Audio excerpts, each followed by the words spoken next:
Olivia Marsh had learned to read a diner the way other people read faces.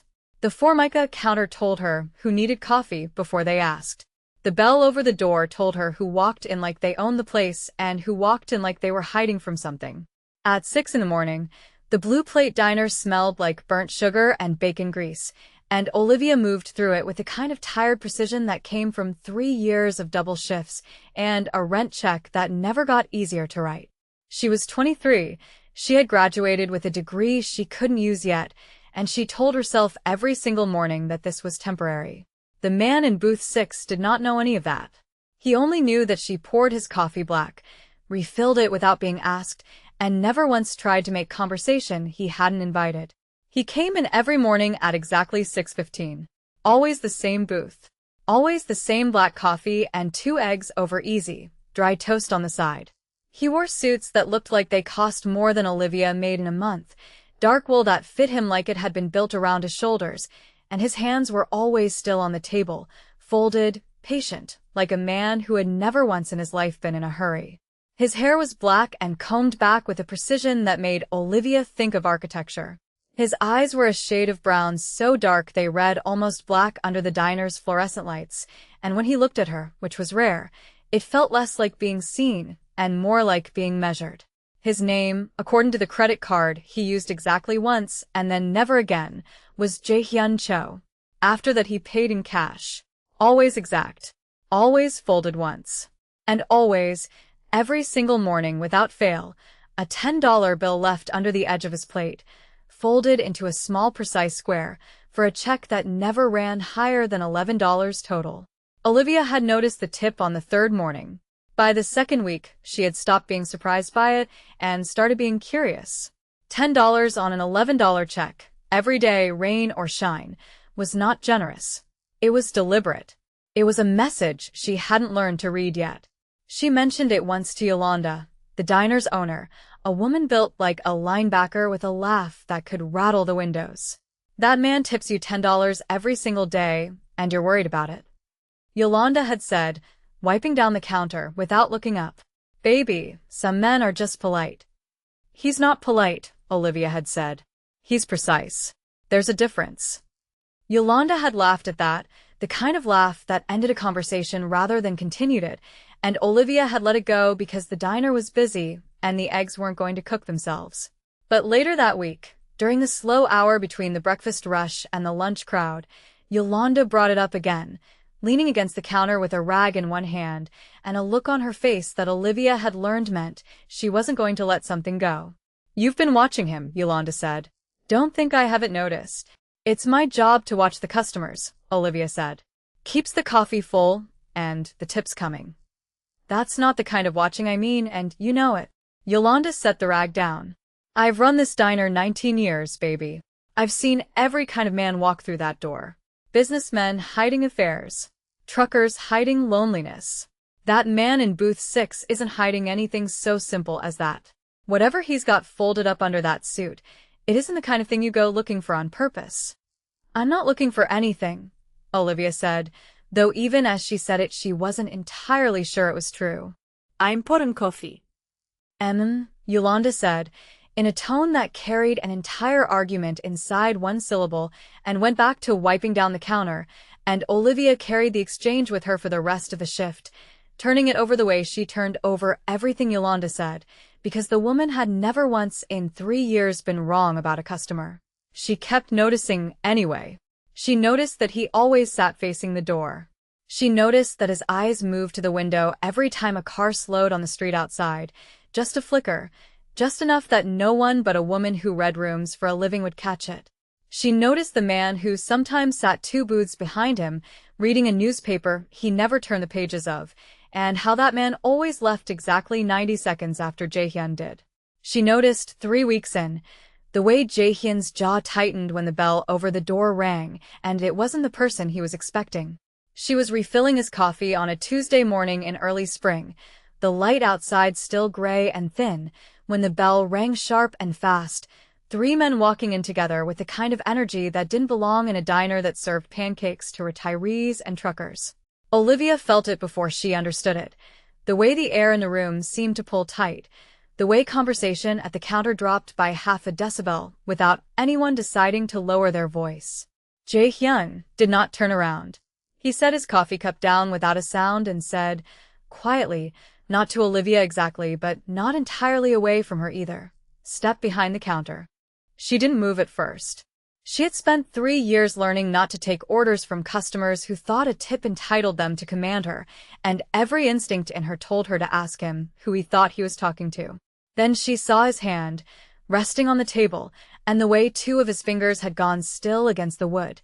Tension coiled into something that had nothing to do with breakfast. She stepped behind the counter. The 3 men crossed the diner floor like they had rehearsed it. The one in front, heavy-set, wearing a leather jacket that didn't fit the season, stopped at Jae-hyun's booth and said something low in a language Olivia didn't understand, and Jae-hyun answered in the same language, his voice even, almost bored, though his eyes had gone flat in a way that made Olivia's stomach drop. It happened fast after that. The man in the leather jacket reached into his jacket, and Jae-hyun was already moving. Already up and out of the booth in a motion so economical it looked like he'd practiced it 1,000 times, and the sound that followed wasn't a gunshot. It was the crack of a coffee cup shattering against the floor, and then it was chaos. Table scraping, someone screaming. The heavy-set man on the ground with Jae-hyun's forearm locked against his throat, and something metal skittering across the linoleum mat. Olivia realized, with a cold jolt, was a gun. She didn't think. She grabbed the fire extinguisher from beneath the counter and threw it, hard, catching the second man across the shoulder as he lunged toward Jae-hyun's exposed back, and the man staggered, and that half-second was enough for Jae-hyun to finish what he'd started with the first man and turn on the second like something out of a nature documentary, brutal and precise, and over before Olivia had fully processed what she'd just done. The third man ran. The bell over the door rang one final time, frantic, and then the diner was silent except for someone's radio still playing softly behind the counter and the ragged sound of Olivia's own breathing. Jae-hyun looked at her across the wreckage of booth 6, blood on his knuckles, his tie slightly askew, and for the first time in 3 weeks he looked at her like she was a person and not a coffee refill. "You should not have done that," he said. "You should not have brought this into my diner," she said back, and her voice did not shake, though everything else in her did. He studied her for a long moment, the kind of look that felt like it was cataloging her, filing her away under some heading she couldn't guess at. "No," he agreed. "I should not have." She started leaving him a second cup of coffee before he asked for it, a small unspoken accommodation that neither of them commented on but both of them noticed, and Yolanda noticed too, watching the 2 of them from behind the register with an expression Olivia chose not to interpret. "You're getting attached," Yolanda said to her one closing shift, stacking chairs onto tables while Olivia counted the till. "I'm being polite to a customer who tips well," Olivia said. "Baby, I've seen polite. This isn't polite. This is something else, and I don't know if it's going to end well for you, but I know better than to tell a grown woman what to do with her own heart." Yolanda paused, chair in hand. "Just be careful. Whatever that man's carrying, it's heavier than a diner tap." Olivia didn't answer, because there wasn't an answer that felt honest, and she went home that night thinking about the weight in Jae-hyun's eyes and wondering, not for the first time, what exactly she was allowing herself to walk toward. She learned things about him in pieces, the way you learn a language, by immersion rather than instruction. She learned he took his coffee black because his mother had once told him sugar was for people who hadn't earned their bitterness yet, a comment he delivered so dryly that Olivia laughed before she caught herself, and he watched her laugh like it was a rare bird landing somewhere he hadn't expected to see one. She learned that the scar along his left knuckles was from a training accident at 19, not a fight, and that he'd been embarrassed enough by the mundane explanation that he almost hadn't told her. She learned that he had a brother, once, and that when Jae-hyun said the word once his whole face went still in a way that told her not to ask further. Not yet. It was on a Thursday, closing in on a month since the incident in the diner, that he told her the rest of it, unprompted, in the low hour after the breakfast rush, when the diner had emptied out and Yolanda had gone in the back to do inventory. "My brother believed we could build something honest out of something that was never meant to be honest," Jae-hyun said, staring into his coffee like the answer was in there somewhere. "He was wrong. He trusted the wrong lieutenant. That lieutenant is the reason 3 men walked into your diner a month ago looking for me. What happened to your brother? Olivia asked, though some part of her already knew the shape of the answer. He is dead, Jae-hyun said. 2 years now. I inherited what he built because there was no one else left who could hold it together, and I have spent every day since trying to make sure it does not cost anyone else what it cost him. Olivia set the coffee pot down and sat, uninvited, in the booth across from him, something she had never done with a customer in 3 years of working there. That's not an empire, she said quietly. That's a wound you keep reopening, because you think closing it would mean forgetting him. He looked at her for a long moment, and something in his expression cracked open just slightly, just enough for her to see the man underneath the suit and the stillness and the precision. No one has said that to me before, he said. Maybe no one's gotten close enough to say it, she answered, and the silence that followed wasn't empty. It was full of something neither of them was ready to name. They sat there a while longer, past the point where Olivia should have been back on the floor, past the point where the silence needed filling with anything at all, and she found herself studying the small details of him she hadn't let herself study before, the faint white line of an old scar near his left eyebrow, the way his thumb moved absently against the rim of his coffee cup when he was thinking, the exhaustion underneath the stillness that no tailored suit could fully disguise. She thought about how strange it was that a man capable of the violence she'd witnessed 3 weeks earlier could also sit across from her looking, in this unguarded moment, simply tired, simply human, simply a man who missed his brother and hadn't said so out loud in longer than he probably wanted to admit. The rival faction, the one that had sent the 3 men, did not go away simply because their attempt had failed. Olivia found that out 3 days later when she left the diner at the end of a closing shift and found her car's tires slashed, all 4, and tucked under her windshield wiper a small folded note with nothing written on it but a single word in Korean characters she couldn't read. She called Jae-hyun's number, the one he'd given her without explanation 2 weeks earlier, telling her to use it if anything ever felt wrong. He arrived in 11 minutes, and she knew, because she counted every one of them standing beside her ruined car in the dark parking lot, adrenaline making her hands shake even though she refused to let it show. He read the note without speaking, and his jaw did the thing it did, the tightening that told her more than words could. "What does it say?" she asked. "It says they know your name," he said. "It says they know where you live." The fear that moved through her then was cold and total, but underneath it was something else, something that surprised her. Anger. Not at him. Exactly. Though he was the reason this danger had found her at all, but at the men who thought they could reach into her ordinary life and threaten it without consequence. "I'm not running," she said, before he could offer whatever solution he'd already been formulating. "I'm not leaving my job and my apartment because some men in the shadows think that's how this works." "They will not stop," he said. "This is not a threat you cannot stubborn."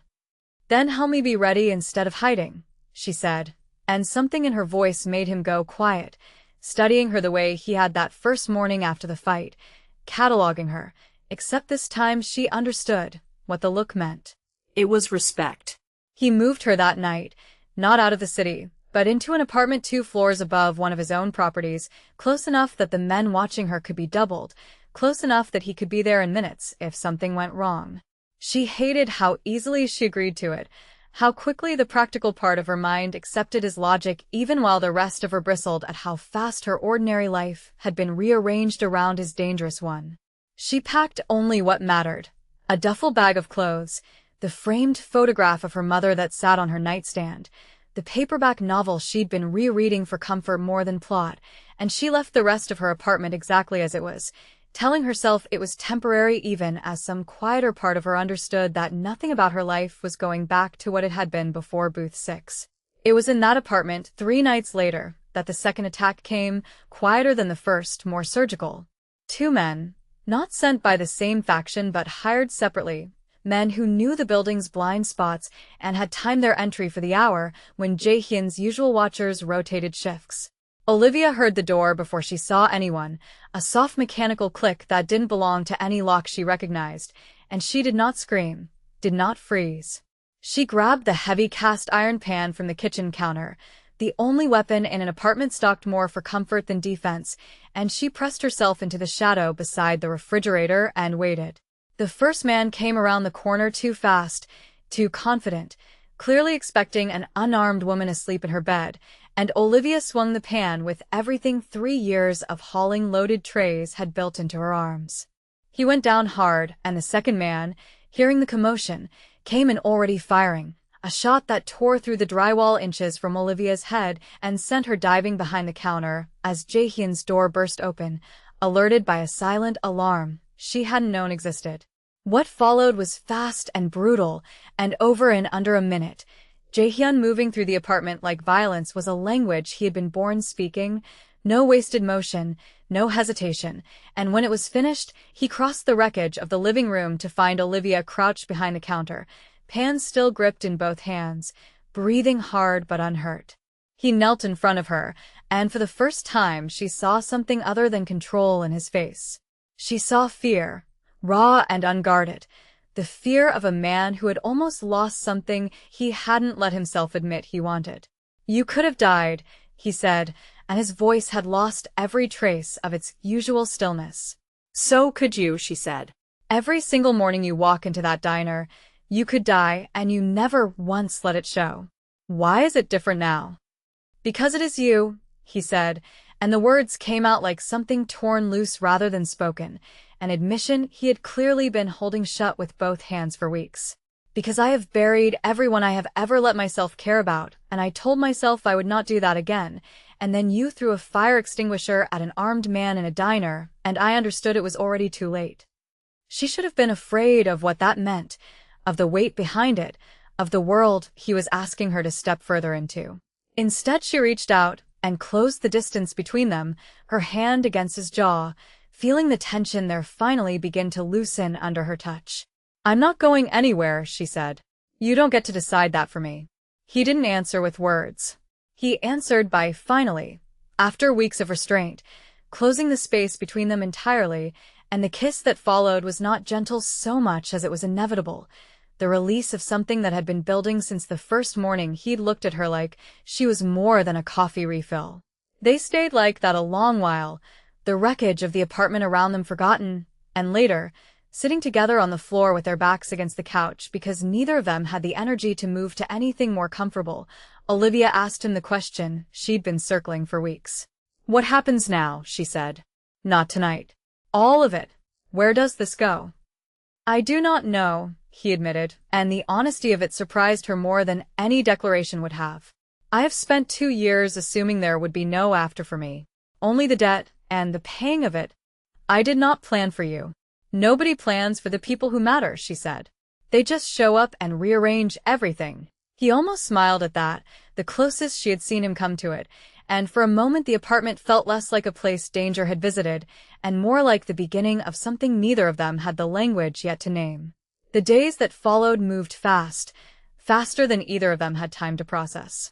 Jaehyun's people traced the second attack to a broker working freelance for the same faction that had sent the original 3 men, a woman named Haewon who had once been trusted inside the organization before she'd sold information to the highest bidder after Jaehyun's brother died.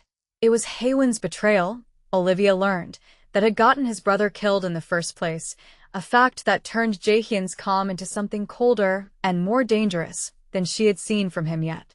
"You're going to get yourself killed trying to end this the way they ended your brother," Olivia told him, standing in the doorway of the apartment 2 nights before the deadline Jaehyun had set for the confrontation, a handover of territory that Haewon's faction was using as cover to finally finish what they'd started weeks earlier.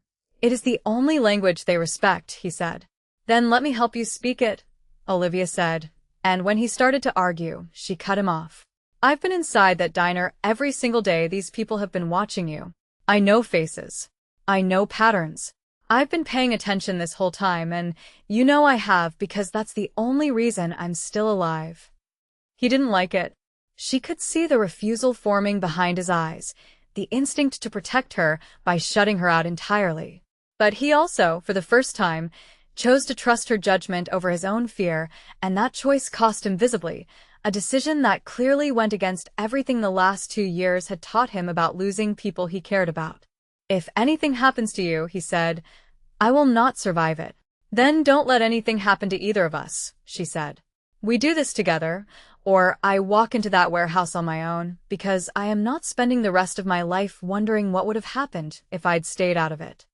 The handover was set for an abandoned shipping warehouse near the harbor, chosen by Haewon's people as neutral ground, though Olivia understood by then that nothing in this world was ever truly neutral. Jae-hyun moved through the preparation with the same precision he brought to everything, positioning his people, mapping exits, running through contingencies with an intensity that told Olivia exactly how much he feared losing. The night before, neither of them slept much. They lay awake in the dark apartment, not talking about the warehouse, not talking about Haewon or the danger waiting for them in the morning, but instead trading small pieces of themselves the way people do when they are afraid there might not be many more chances to do so. Olivia told him about her mother, gone 6 years now, and the diner job she had taken because it was the only place hiring the week after the funeral. Jae-hyun told her about learning to tie a tie at 11 years old because his brother had insisted every man in their family look the world in the eye, and how he still, all these years later, tied his tie the exact way his brother had taught him. It was not a conversation either of them would have predicted having, and it was, Olivia thought, exactly the kind of ordinary intimacy she had never expected to find with a man like him. She had one job, the job she had argued for. Watch the perimeter from the loading dock above, using a radio clipped to her jacket, and call out anything that broke pattern.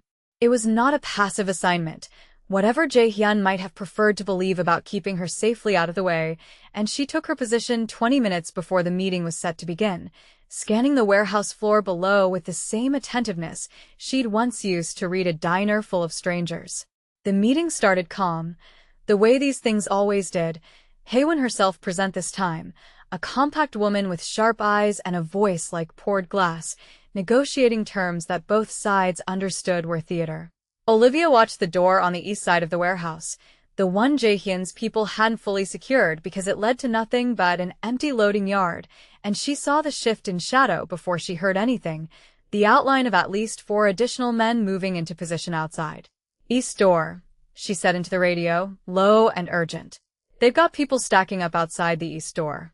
This isn't a negotiation, it's an ambush. Below her, she watched Jae-hyun's posture change by degrees too small for anyone but her to notice. The message received, the plan recalculating in real time, even as he kept his face perfectly composed toward Haewon across the table. What happened next happened fast. Haewon's men breached the east door exactly as Olivia had warned, and the warehouse erupted into the kind of violence that Olivia had only witnessed once before, in the diner, except this time, she wasn't hiding behind a counter. She was above it, and when she saw one of Haewon's men circling toward the stairwell that led up to her position, moving to flank Jae-hyun's people from above, she made a decision that would have terrified her a month earlier, and now felt like the only choice available. She used the fire hose mounted on the wall beside her, ancient but functional, and blasted the man backward down the stairwell with enough force to buy Jae-hyun's people the seconds they needed to reposition. Then, radio still clipped to her jacket, she called out the positions of 2 more men she could see moving along the warehouse's northern wall, information that let Jae-hyun cut off their approach before it became a problem. Below, Jae-hyun fought like something unleashed, and Olivia understood, watching him move through the chaos with brutal, practiced efficiency, that this was a man who had spent 2 years preparing for exactly this moment, the reckoning he'd promised himself he would deliver for his brother's death. It ended with Haewon on her knees on the warehouse floor, her remaining men either fled or fallen, and Jae-hyun standing over her with a stillness that was more frightening than any violence that had come before it. "You should have stayed hidden," he said to her. "You should have died in that warehouse 2 years ago instead of your brother." Haewon spat back, and Olivia, watching from above, saw something in Jae-hyun's face that made her heart stop, the possibility that he might finally cross the line he had spent 2 years holding himself back from. She came down the stairwell fast, not to stop him exactly, but to be there, because she understood by then that whatever he chose to do in this moment would define what kind of man he became afterward, and she was not going to let him face that choice alone. "Jae-hyun," she said, and something in the way she said his name, steady and certain, cut through whatever violence he had been circling toward. This isn't the ending that gives you your brother back. You already know that. He stood there for a long moment, the whole warehouse holding its breath around him, and then he lowered the weapon he'd been holding and stepped back from Haewon, letting his remaining people take her into custody instead of ending it himself. You will answer for what you did, he told her, cold and final. But not like this. Not by my hand tonight. It was not mercy, exactly.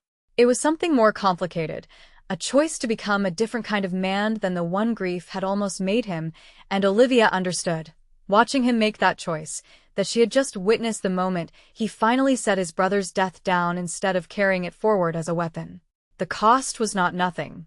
2 of Jaehyun's own men did not walk out of that warehouse, a fact that settled over him in the days that followed like a weight he refused to let Olivia carry for him, though she tried. He attended their funerals in silence, spoke to their families, and told Olivia afterward that this, too, was part of what he had inherited, the debt that came with the empire, paid in pieces no amount of money could ever fully settle. She sat beside him at both services, not as anyone's guest exactly, just present, her hand in his beneath the folded programs, and afterward, in the quiet of the car, he thanked her for something he never fully articulated, and she understood that he meant simply for staying, for not flinching from the parts of his life that could not be made pretty or easy. Haewon's faction dissolved within weeks, its remaining loyalty fracturing without her at the center of it, and the black sedan across the street from the diner eventually stopped appearing, no longer necessary once the threat it had been watching for was gone. Olivia went back to the diner 2 weeks after the warehouse, back to pouring coffee and reading rooms and pretending, for the length of her shifts, that her life had not been permanently rearranged. Yolanda watched her that first morning back with an unreadable expression, and at the end of the shift, while Olivia counted the register, the older woman finally spoke. "You look different," Yolanda said. "I feel different," Olivia admitted. "Good different or bad different?" Olivia thought about it honestly before she answered, turning the question over the way she turned over everything that mattered. "Different like I finally know what I'm made of," she said. "I didn't know that before. Now I do." Yolanda nodded slowly, satisfied in a way that needed no further explanation, and went back to closing out the till, and Olivia understood that this, too, was a kind of blessing, quiet and unremarked upon, exactly the kind Yolanda had always given. Jaehyun still came in every morning at 6:15, still ordered black coffee, though the eggs were sometimes scrambled now instead of over easy, a small shift that Yolanda noticed and refused to comment on beyond one raised eyebrow. He still left $10 under his plate for a check that never ran higher than 11, and on the morning 3 weeks after the warehouse, Olivia finally asked him the question she'd been carrying since the very beginning. "Why $10?" she said, sliding into the booth across from him instead of standing over it, a habit that had become normal between them now. Every single day. Same amount. Why? He considered the question the way he considered most things, slowly, like the answer mattered more than it should have. "The first morning I came into this diner," he said, "I had just buried my brother. I did not plan to come back. I left $10 because it was more than the check and less than an apology, and somewhere in my head I decided that if I kept coming back, kept leaving that same amount, it meant I had not yet given up on the idea that ordinary mornings were still possible for someone like me." "And now?" Olivia asked. "Now," he said, and for the first time since she'd known him, something that looked almost like peace settled into his face. "It means I found a reason to believe that."